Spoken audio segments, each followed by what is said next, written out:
निवडणुकीमध्ये आरोप प्रत्यारोप हे होत असतात. या सगळ्या भूलथापेला माझ्या प्रभागातील जनतेने कुठेही भीक घातली नाही. घे घे घे घे फोटो घे.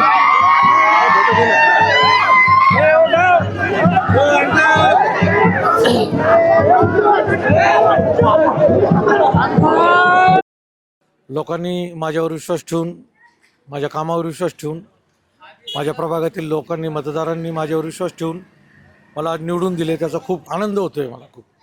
तर या विजयाचे श्रेय तुम्ही कोणाला देणार आहात? माझे सगळे सहकारी, माझे सगळे मित्र,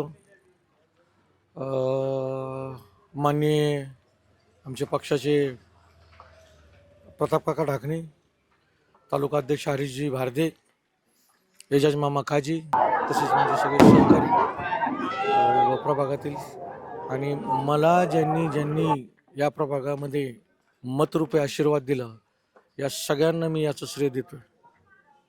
निवडणूक झाली, निकाल आला आहे. पालिकेचं कामकाज चालू झाल्यानंतर माझ्या प्रभागातील जे जे प्रश्न मार्ग लागायचे राहिलेले आहेत, त्याच्यात रस्ता असेल, लाईट असेल, स्वच्छता प्रदान असेल, पिण्याच्या पाणीचं असेल, प्रभागामध्ये जिथे जिथे माझ्या मतदारांना किंवा माझ्या प्रभागातील लोकांना ज्या ज्या सोयीसुविधा आहेत नगरपालिकेचे, ते 100% पोहोचवण्याचा मी प्रयत्न करेन. निवडणुकीमध्ये आरोप प्रत्यारोप हे होत असतात. या सगळ्या भूलथापेला माझ्या प्रभागातील जनतेने कुठेही भीक घातली नाही. मला मतरूपी आशीर्वाद दिला आणि त्यांनी माझ्यावर विश्वास ठेवून मला जे मतरूपी आशीर्वाद दिला त्या मला त्यांना कोणताही प्रत्युत्तर किंवा काही द्यायचं नाही. पण मी कामाच्या माध्यमातून माझं काम दाखवून लोकांची सेवा करेल, एवढंच बोलतो.